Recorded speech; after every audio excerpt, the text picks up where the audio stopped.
Miss Hepplewhite's was a whole new world. There was so much of importance to learn.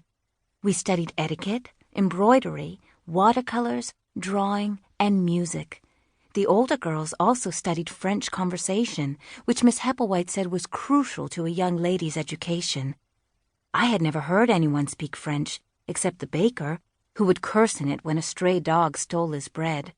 But all the girls seemed to agree with Miss Hepplewhite on this matter. There were 12 students, and Miss Hepplewhite gave us lessons in the parlor room. The older girls sat in the back, but I sat in the front with the 9- and 10-year-olds, even though I was 11.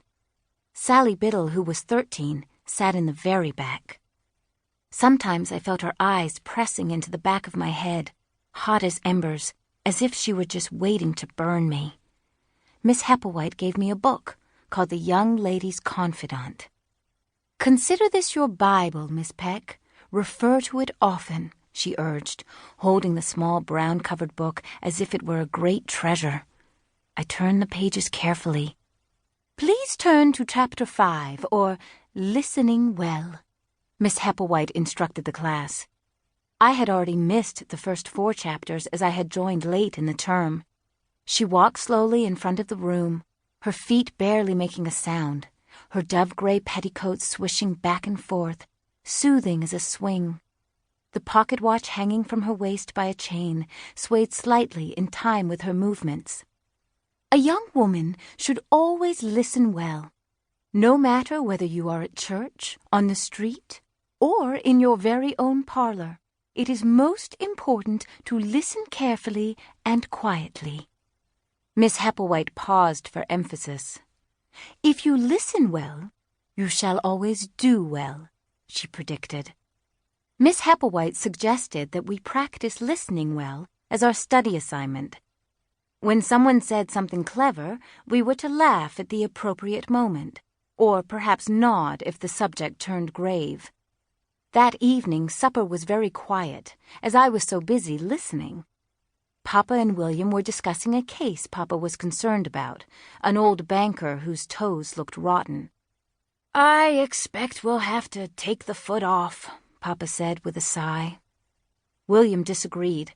The recommended therapy is to bleed the patient first. "Bloodletting has taken more lives than any war," Papa scoffed. "The man's going to lose enough blood when I remove the foot. I won't have him lose any more because of quackery."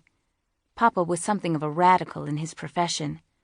"That is your opinion, of course," William said stiffly. I very much wanted to announce that I once saw Papa lop off the rotten toes of a man who'd had a brick dropped on them, but I forced myself to listen well. I tried to nod and smile, but I am afraid that my smile looked more like a wince, and after a while my neck ached from all the nodding. "Good heavens, girl," Papa suddenly declared. "Is there something wrong with your head? And why do you keep grimacing at us?"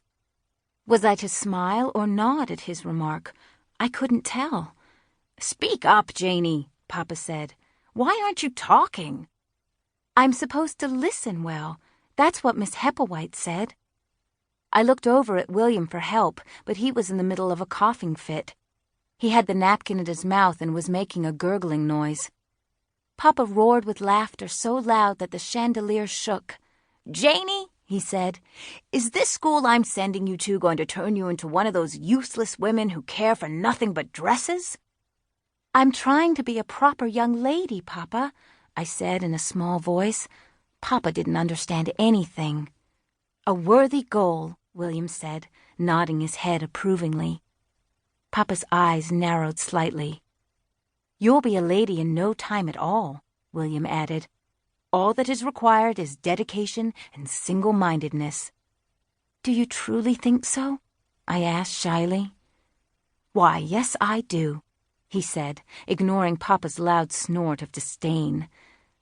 A reluctant smile tugged at William's lips. When he smiled like that, I had a warm feeling in my belly, nearly the same feeling I had after eating Mrs. Parker's cherry pie.